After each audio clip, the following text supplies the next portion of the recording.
Órale! Bienvenidos and welcome to the Familia FFB podcast. This is your host, Jorge Martin. Muchas gracias for joining us, Familia. Oh, we're on YouTube. Please make sure, por favor, give us a like and subscribe. Really appreciate it. Our numbers are growing since we started this NFL Insider Series. Everybody's coming back and they're bringing along friends with them because they know the great content and the great information that we're getting from these NFL insiders. It's just fantastic. Also want to make sure when you go to underdogfantasy.com, use that promo code Familia23, Familia23 if you want to do it in Spanish, and we're going to match you the first $100. So you put in 100, you're going to get an extra 100 on top of that. Playing best ball, doing fantasy drafts basically between now and all the way till kickoff in September. You can keep doing them. It's going to be great practice for you for when redraft season comes along. And hey, you might even win some money. There's Best Ball Mania out there. There's puppies, poodles, Dalmatians. Whatever you want to call it. Pomeranians are coming. Everything that has to do with the dog. Hey, make sure to get in there with Underdog, and you're gonna have a blast. I've been having a blast since the NFL draft, and we're gonna have a blast right now because Familia, just in a couple minutes of talking with this man right before, I already become an even bigger fan than before. We're joined by James Boyd from The Athletic. You know what? This has been fantastic. Zach Kiefer was our guest the past couple of years, and he's moved on to be a national writer. James said, "Hey man, I'm coming in to take over." He's taking over the beat. He's going to take over with some Familia FFB. And at Familia, I want you to know, make sure to give him a follow. One of the best handles, Romeoville Kid. So he's true and true. Also, make sure to go back and read some of his past stuff, especially his first article that he did when he joined the beat, talking about his father at that point. And speaking of fathers, his DeForest Buckner piece that he had for Father's Day, absolutely fantastic. I'm going to stop talking because I want to welcome in Bienvenido, James Boyd. James, thank you for joining us. Muchas gracias. Thank you for having me. Obviously, it's been a whirlwind of an off season. I feel like, with things happening left and right. So when you reached out, I was very glad to accommodate you. Like you said, Zach Kiefer's been promoted. He left me. He ditched me. But no, he's a great dude. Helped me prepare a lot for the role that I'm going to be in now. And so I'm excited for a year or two on the beat as we get used to or get acclimated to a new quarterback, a new coach, and just a new vibe and era around the team. And you said three three coaches since you joined the beat, and gosh, three coaches. I stopped counting on quarterbacks. Yeah. How much are you looking forward to just having them one? And actually, can you give me an idea, kind of like what it's been like with Shane Steichen taking over? Yeah, obviously last season with the Colts was a whirlwind. Truly, it was a running joke that everything that Zach Kiefer told me, Stephen Holder, Mike Chappell, all the other guys on the beat, they lied because everyone's like, "Oh, this is how the NFL is going to go. This is how Frank Reich is. This is how the team is going to be." And that did not happen. So I was kind of thrown in the fire from that perspective. A lot of different coaches, different quarterbacks, players being injured in and out of the lineup. And so going into this year is a lot more stability, a lot more new energy around the team. And then Shane Steichen, he is truly all about football. He gives probably the shortest press conference answers because it's straight to the point. It is no fluff. And I think, as a writer, you would love to have the more colorful answers and the more details. But at the same time, I'm like, hey, the guy doesn't BS you. He gets straight to the point. So I definitely appreciate that. And so he's been really cool to work with so far. It was really cool to see him get emotional on that first day when he got hired, talking about his family, how he got there. But ever since then, he's been stone-faced and very detail-oriented according to all the players and coaches he's, been around. I think one of the things that has actually a lot of people in the fantasy community really excited about him coming on as a coach is the work he did with Justin Herbert with the Chargers, kind of when he threw him into the fire and he became 4,500-yard passer, and then kind of the development of Jalen Hurts into a top flight pass, one of the best quarterbacks in the NFL. Now you got Anthony Richardson, adding him AR-15 as he was well called, kind of working him into that. Obviously, I'd say raw clay, but man, this guy is granite. This guy is just one of the most I mean, is the most spectacular athlete to ever play quarterback. Can you kind of like foresee a little bit like what kind of like him adapting to that new offense with Steichen kind of growing him up in this first year? Yeah, so the first thing I'll say is he's dropped the AR-15 nickname. He's AR-5 now. He did mention it, I believe. I forget where I read it, but he was basically saying he doesn't want to be associated with that because of what's going on in our country and things like that. So I salute him to even have the awareness to do something like that, and obviously try to point everything that he's doing in a positive direction. But as far as his acclimation to the offense with Shane Steichen, it was funny talking to him because he's like, yeah, the playbook's a lot bigger than it was at Florida. You know what I mean? So he was pretty candid about how difficult it is to perform at this level. He was even saying the jump he made from rookie minicamp to OTAs was different. He's like, man, I'm out there and I'm running. And, in the past, I could outrun this guy on the edge. And now this guy's chasing me down. Or, I could throw this pass here and I could be fine. But in the NFL, the window's a lot smaller. And you got to be quicker. You got to be more timed up with things. And so he's getting adjusted, I would say, pretty well. There's been ups and downs. My biggest takeaway from his performance in particular is that he does things in practice, at least the practices we've been in, where he'll have usually the best throw, the best play of the day, but then the overall day is kind of up and down. And that kind of gives you a glimpse of where he is and what you would expect from a player who only started 13 games in college, obviously has all the physical gifts in the world, but just doesn't have the experience and the resume to kind of back it up. And so I think he's doing okay so far. Shane Steichen seems to be pleased with his progress, but obviously there's a lot of room to grow for sure. And I think he recognizes that. Shane Steichen recognizes that. And I don't expect him to be Jalen Hurts, Super Bowl, quarterback and things like that in year one. I think we should go back and look at 2021 when Jalen Hurts was kind of struggling and people were questioning, is he a starter in the NFL? And see how the offense operated back then, how Shane Steichen really had it as a run-heavy offense, sprinkled on some passing plays to make him feel comfortable, but it was enough to make the offense competent. And then he took that massive jump. So I think that you can kind of see a similar blueprint. I think it'll take longer, but just because, you got to kind of forget that, not forget, but Jalen Hurts was a winner in college, won a lot, played a lot, played at the highest level in college. And I think with Anthony Richardson, it's a little bit different, right? He's kind of only had that flash in the pan, and then now he's in the NFL. So I would imagine it takes a couple of years for him to get up to the level that they think that he can get to, but there are promising signs. And like I said, he always makes a play here or there where you're like, man, if it all comes together, you feel pretty good about that. And again, like you said, Shane Steichen has worked with a variety of quarterbacks, most recently Jalen Hurts. And I think he was brought in and hired to nurture a new quarterback. And now that he's here, I expect it to continue. And again, to have some growing pains, some ups and downs, but overall moving in the right direction. And you're talking about the 2021 Jalen Hurts, which I think is actually a good. You mentioned the blueprint. Heavy, really heavy on the running game. Kind of maybe even look at Lamar Jackson his rookie year.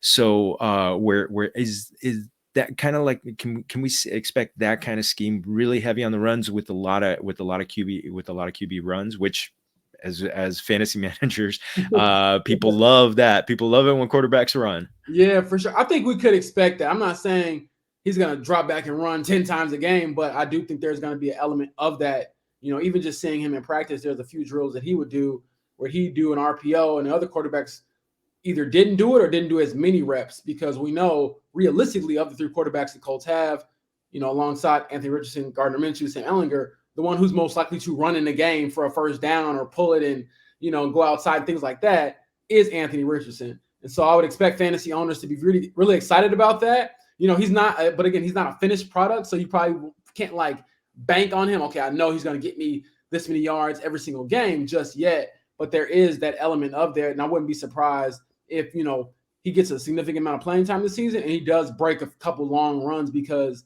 his straight line speed is insane. He doesn't have the wiggle like Lamar. I don't think anybody does. Lamar is a genie as far as I'm concerned, when he's out there, a wizard. But if he gets north and south, he's gone. He's got that breakaway speed. He's got that, 4 speed at 240. So if you miss, good luck catching him. And I think that that's an element that the Colts just haven't had.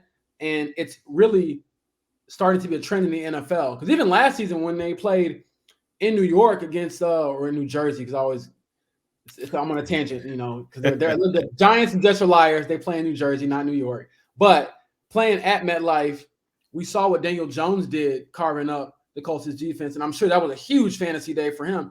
And I think that sort of blueprint, that sort of offense, is what you would like to see from Anthony Richardson in the future. And he's going off as the quarterback 11 in underdog drafts, so he's going in the high 90s. So people are definitely excited. I mean, in 12-team leagues, they're expecting that he's going to be a guy that is going to come in and start for fantasy teams. So, which I love it. I've been warning people, and you can tell me if I'm wrong. There are going to be ups and downs. there are going to be some great, like you mentioned, some plays and some games where it's just like it's out of this world, and there's going to be some learning moments. So, can you kind of foresee that a little bit too? Oh, absolutely. From what I've noticed in practice, and again, we haven't seen every practice. We were there for one time a week during OTAs. So I do 2 days of minicamp out there for rookie minicamp as well. But usually when he misses high. That seems to be a tendency of his. And so he has to get his footwork down. His throwing motion, like everything waist up, is good. Obviously you have to get the decision-making down and things like that and learning the offense. But just physically, waist up, he's fine. It's the feet. It's making sure that the feet line up with the shoulders, the elbow, things like that to make sure the ball goes where you want it to go. Because he'll have, 2 or 3 brilliant throws, and then he'll have 2 or 3 where you're like, how did you miss that? If it's a short out route and you one-hopped it, or if it's a deep ball and you just uncorked it and it's not even close.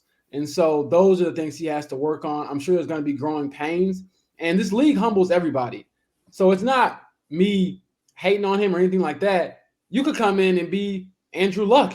You could come in and be, Peyton Manning. You could come in and be quarterbacks Joe Burrow, who are like great from the start, and still get humbled by the NFL because it's the NFL. It's the highest level. And I do think, and we'll see how it really plays out, but I think there's a certain element of opposing players who want to humble him because they hear all the hype. As a competitor, if you're going out there and everyone's telling you, oh, this kid's going to be a top 5 player in the league, he's the next this, he's the next that, you want to shut it down and be like, not against us.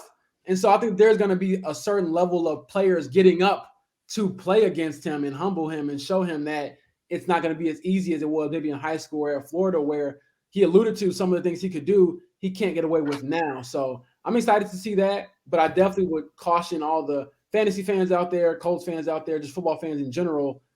It's going to be, a lot of good and a lot of bad, because it's just what it is right now with the guy who's so raw, so talented, but again, so raw. And I remember Peyton Manning's rookie year. I mean, he led the league in interceptions. In fact, I still think he holds the rookie record for interceptions. So it's that second year. So, yeah, I'm glad you confirmed my what I was thinking. So another player that really is really intriguing, Jonathan Taylor, JT.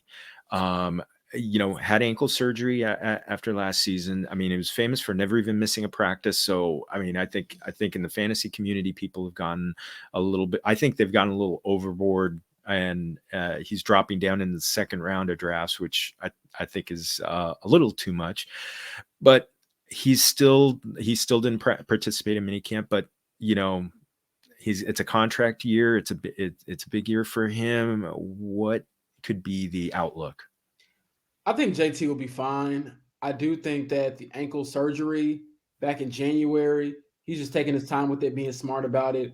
I would be shocked if he isn't out there at training camp. Maybe not at the beginning, but if he's just not out there, period, then you kind of get serious. Okay, what's going on? But I would expect him to be back around training camp, just because, again, he's taking the time off, he's rehabbing, and it's not like he hasn't been around or anybody feels like it's this big serious thing. It's not as mysterious in my mind as it is with Shaquille Leonard, and we'll probably get to him. But when it comes to JT, I think a lot is riding on this year, and because of that, I would expect a bounce back year from him.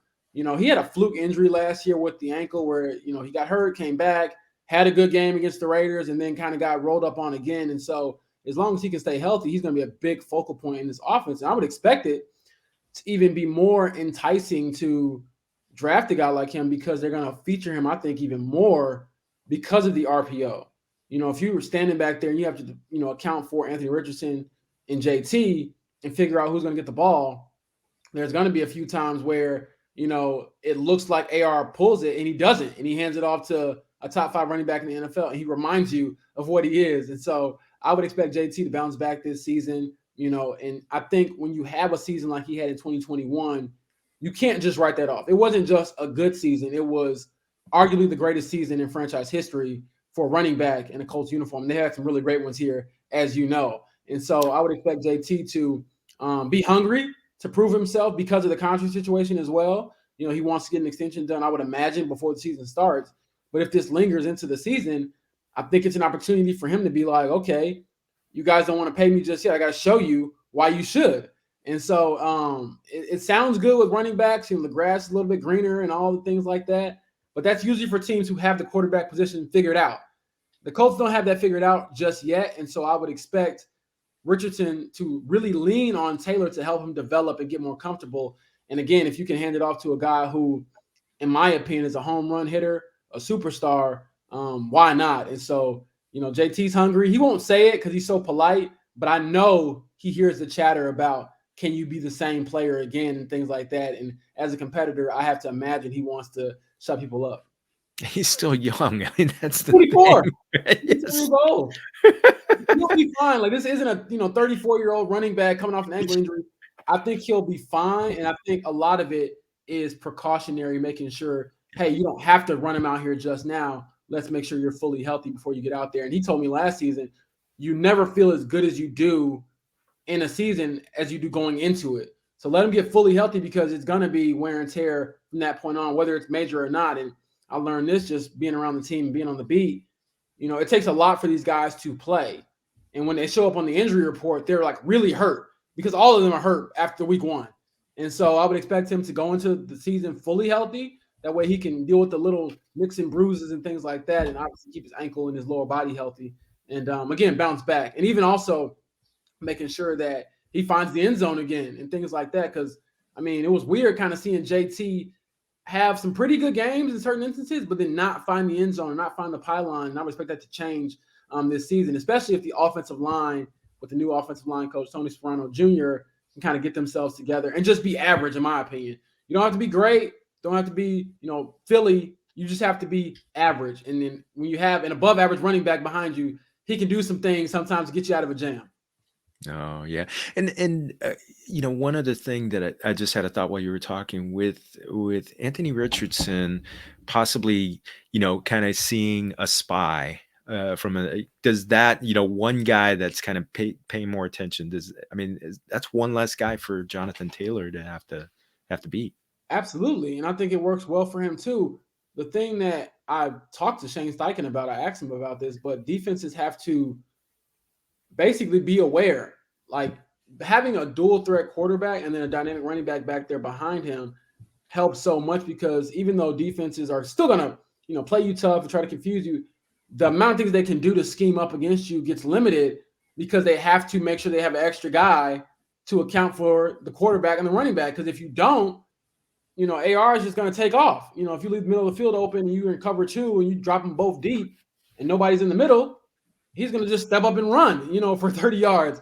And the same thing with Jonathan Taylor. It's, you have to make sure you have a person that accounts for Anthony Richardson. Like you said, that's an extra lid that they have to, deal with, and it changes the math a little bit. And again, if you give Jonathan Taylor an advantage in blockers, he can usually make 1 or 2 guys miss, and then he's gone.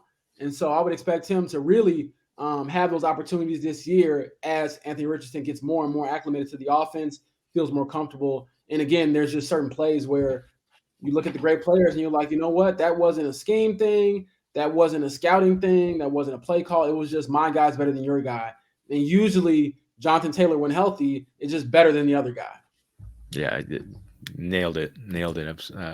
Love it. Let's jump to the receivers real quick. Michael Pittman is, he he really took a big step forward in his second year. Last year, I think some people may look at it as a step backward, but still had 99 receptions. And the wide receiver room, Alec Pierce going into his second year, Josh Downs. Can you kind of give me a little bit of idea on the pecking order on the receiver group? Yeah, I still think it's Michael Pittman Jr. as wide receiver 1. Now, is he wide receiver 1 money-wise in the NFL? That's a whole discussion for Chris Ballard to figure out. But for fantasy purposes, yes, he will be the top wideout on the Colts, and I would expect him to get the most targets because he's the most versatile, catches everything in his path, physical receiver, and is usually pretty durable. Alec Pierce, wide receiver 2, I would expect. I'm very curious to see how many jump balls he gets because that is Anthony Richardson's sort of calling card right now. He's pretty accurate on the deeper throws. It's the intermediate and the shorter throws that he needs work with. But his accuracy actually jumps pretty, significantly when he throws the ball down the field. And Alec Pierce is someone who has that wide catch radius where he can go up and get, certain balls if it isn't exactly, in the breadbasket. And then the sleeper for me, especially in fantasy, is Josh Downs. No matter if it's Anthony Richardson starting at quarterback, Gardner Minshew, I think that Josh Downs just changes that wide receiver rooms and gives them a new flavor because he's what Jim Bob Cooter, the offensive coordinator, called a mismatch. If you put them on a linebacker, they're too slow. Put them on a quarterback, they might be too slow as well, a little too big. He has that wiggle and that, change in pace and things like that to just get open. And I think that's why Reggie Wayne vouched for him so much throughout the combine. Reggie Wayne is a technician. He appreciates the details, and Josh Downs is really big on the details. And, we didn't get a chance to see him in OTAs and in minicamp, better in minicamp because of a knee injury. But in rookie minicamp, he was lighting it up. It seemed like every time a ball went across the middle, a shallow crossing route, anything just that would move the chains, it was him. And so I think that he's going to be a chain mover for this offense because, again, he's really hard to guard. And it's funny because he's a smaller guy. He's only 5'8", but he plays big, plays physical, and he's sort of like a little water bug. You see him kind of wiggle, and then we would kind of, be on the side like, okay, who caught that? And you pop up, it's number 1, who caught it. And so I would expect him to be a big part of the offense, especially with Anthony Richardson if he's back there, because I think that Josh Downs can give him that sort of security blanket, that check down, that, okay, all my other reads are kind of, been accounted for, but I know this guy is going to at least give me something, 5-6 yards. And I would not be surprised if he has some games where he can, get north of 60, 70 yards because he's just, dinking and dunking and kind of taking those chunk plays out of the defense to continue to move the chains. Oh, fantastic. Fantastic. That's right. And you pointed out Pittman is going into a contract year this year as well. Yeah. I mean, he's got to be hungry, right? And I think he wants to prove that he is a wide receiver 1 and he is one of the best in the NFL. And it's a double-edged sword for him because on one hand, you want to get paid, you want to get your security.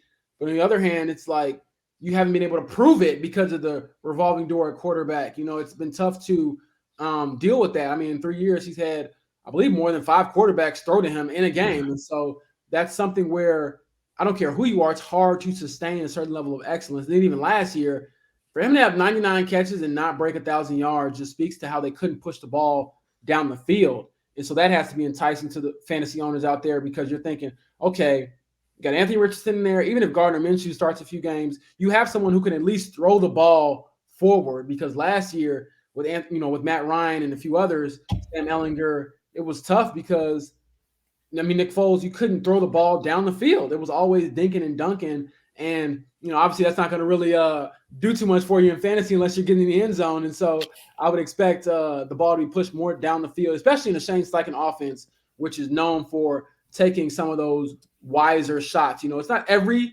series, every play, but there is a nice healthy dose of sprinkled in shots throughout the game. And that's what kind of made that Philly offense really special.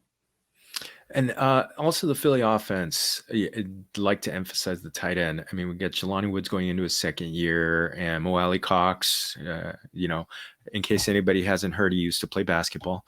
It's so often. Oh my goodness.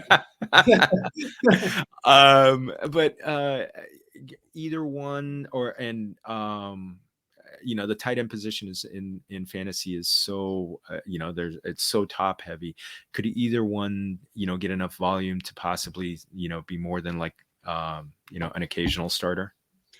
I think Jelani Woods might, and that's a big if. Just because I haven't seen him, he was like I said, he was unhealthy throughout OTAs and mini camp, better mini camp. So you didn't get a chance to see him really be out there with his future quarterback with the ones and things like that. But just given his frame, his size, his speed, I have to think that Shane Steichen looks at him and says, oh man, we got something here. Because there were flashes last year where you could really feature him, and he's another mismatch guy. He's faster than a lot of linebackers, but he's also bigger than a lot of cornerbacks. So if you put him in certain situations, it's his ball or nobody else's most of the time, right? And so I would expect him to be, in my opinion, I probably have him number one on my depth chart right now just because of his skill set. Now we have to see how it plays out in training camp. You got to earn your keep here in the NFL, obviously.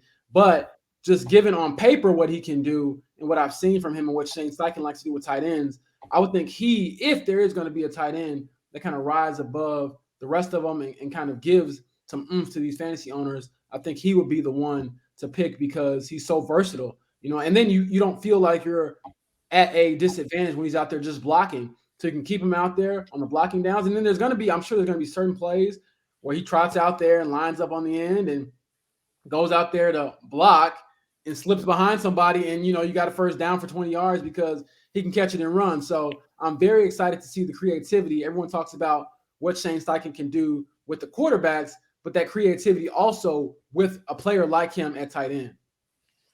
And you touched on the offensive line needing, kind of just get back to the middle because it was rough going last year. And this was a unit that was expected to be one of the best in the NFL.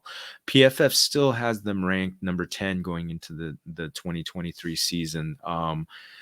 You mentioned a new offensive line coach.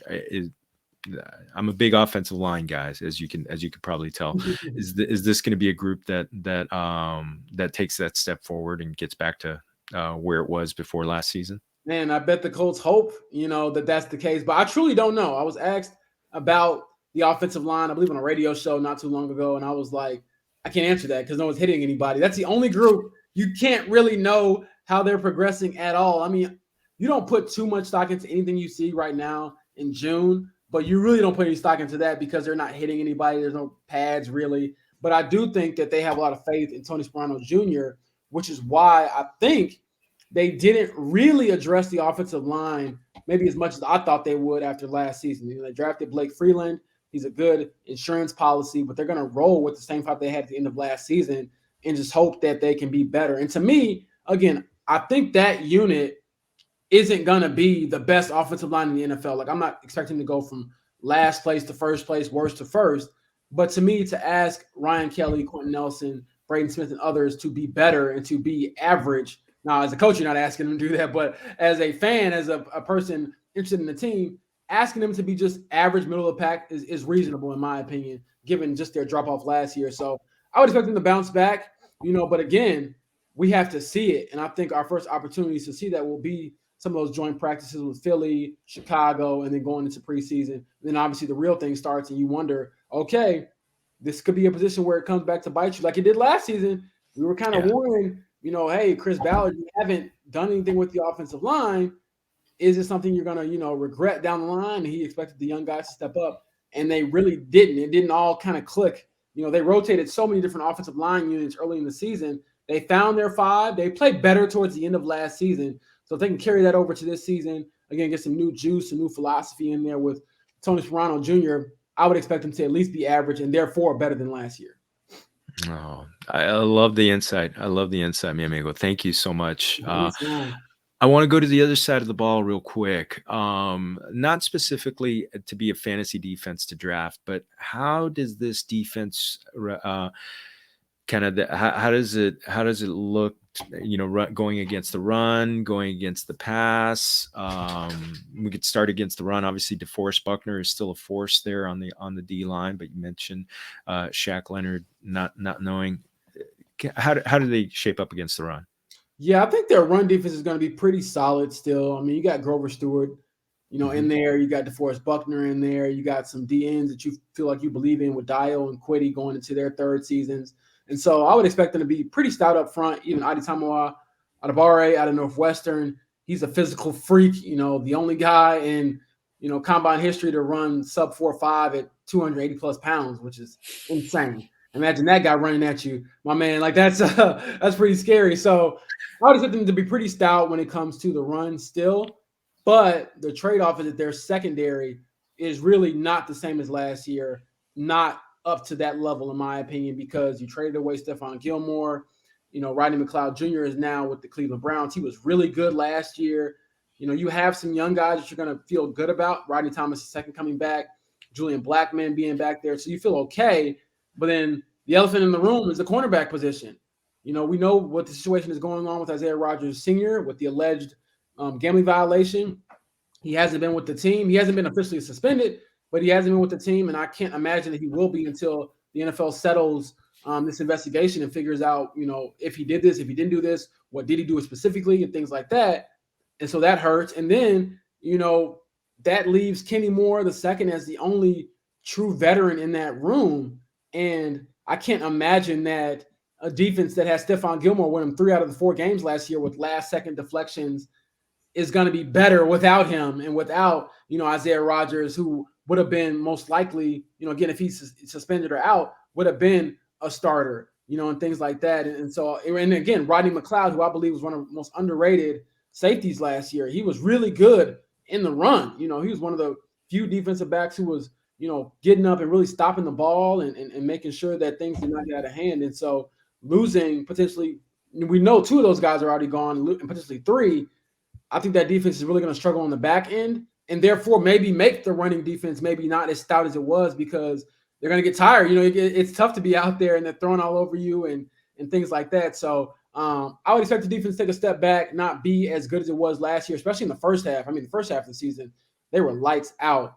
I would not expect that again. I think there's going to be a lot of growing pains, especially in that secondary, where maybe, teams like Cincinnati and, the Baltimore Ravens and teams that can really throw at Jacksonville, they're going to have their way because although you want these young guys to get experience, they don't have it yet, and you got to get humbled. And I'm not sure how much I trust, Jamar Chase to be slowed down by some of the guys they have available to guard him when they play them in Cincinnati this year. So we'll see how it goes. Oh man, amigo, this has been awesome. I loved every second of this, and we're gonna love every second of what's gonna come next because we're gonna close out with the fun one. You mentioned that you've had some experience with Mexican food. I want to know what are some of your favorites. I'm a steak burrito, type of guy. Steak fajita. I'll eat anything though with Mexican food, as long as it's not too spicy. Like I didn't grow up like that, so I'm like, man, some of this food y'all gonna have me in pain. I'm like, I'll take some spice, but man, I can't do like the hottest salsa and things like that. But I definitely enjoy the food. Like I said, I feel like a steak burrito always gets me right. Tacos is never a bad option. Fajitas, enchiladas, basically anything that has an A on the end, I'm with it. It's got an on the end. It's usually pretty good for me. And being skinny and being able to eat whatever I want, I never turn it down. So definitely grateful for the Mexican meals I've had, throughout the years, and looking forward to plenty more, especially as we get on the road, go to different cities. When you go down south, usually it's pretty good. When I worked in the NBA, it was awesome getting Mexican food like in San Antonio and other places because you just know it's right so close, right? And so it felt authentic and it felt really good. And I enjoy those foods a lot, man. It's definitely a good time whenever it's Mexican food. That's my favorite for sure. Well, I'm gonna recommend 2 more Oz for you. Carnitas, that's a personal favorite, and birria, which okay. it's another good one. They're both the carnitas is it's the deep fried pork, and it's so good, and it's not too spicy. The birria can be, depending on how it's made, can be spicy, and that's naturally done. But usually you just add a little onion and cilantro on it, and it's just perfect. I love like the mom and pop shops, whether it's here in Indy, Chicago, where they've owned it forever, and maybe the chairs don't look as great or the signs worn out. Best food every single time. Don't gotta change it. Okay, so I definitely enjoy that. And again, like supporting local business, people who have been doing it forever is always fun too. So when you get a chance to support that, and maybe it's a little bit more expensive, it's worth it every single time. Oh man, and this has been worth it every single time, every single second. James, thank you so much for joining us. I mean, pump anything you want right now. Please Oh, feel free. feel free to follow me on Twitter at Romeoville Kid. Same thing on Instagram, TikTok. I'm hoping to do some day in the life things this upcoming season to kind of show you all what it is to be a reporter and the behind the scenes that kind of comes with it. I get a lot of questions like, do you travel with the team? What does your game day look like? Where do you sit during the game? How do you do when you go in the locker room and things like that? So I'll try to be more cognizant of just showing people what the job is actually like, how cool it is. And then I got some stories up my sleeve. Just stay tuned on that. But I got some exciting things coming for the Athletic, even during this lull. So I'll be able to kind of hunker down and focus on some bigger pieces that I'm excited about. And I'm definitely thrilled to get the ball rolling on that. I know I'm supposed to take time off. I will, but there's always that little thing in the back of my mind, like, what about this story? What about this? I can't turn it off completely. So I'm excited about it. I'll recharge here during this break and then get ready for training camp. Be out there with my I need a sombrero or something because I'll be out there with my hat on getting tan and getting dark. So I'm excited for that and just to get back out there in Westfield and get ready for year 2. AR is going into his rookie season. Me and Alec are going into year 2. So we'll see how it goes. Oh man, this has been awesome. Yes, I mean, the Athletic is always great to I've been a subscriber for more than 4 years, and I don't see it ending because it's phenomenal insight that we get from people like James. So, amigo, thank you so much for doing this, and Familia, thank you for joining us. Also, making sure you get out to YouTube, Familia FFB, give us that thumbs up, hit that subscriber button, por favor. It keeps us growing and keeps us coming back, and keep doing this great great content like this with great writers like James. And again, one more time, Familia 23, Familia 23. When you go to underdog.com, you're going to get matched up to your first $100. And also, if you want to listen to this on audio, you can get this on Spotify, Google, Apple, wherever you get your podcasts. Thank you to Spotify for podcasters for putting us out there. And also, lastly, keep going back to familiafb.com. I'm going to be keep pumping the content that I have out there. It's getting ready for fantasy season, Familia. The football season's coming. That means fantasy. So just enjoy this. And I've just thoroughly enjoyed this, James, one more time. And to you, everybody, muchas gracias. Todos somos familia. Salud.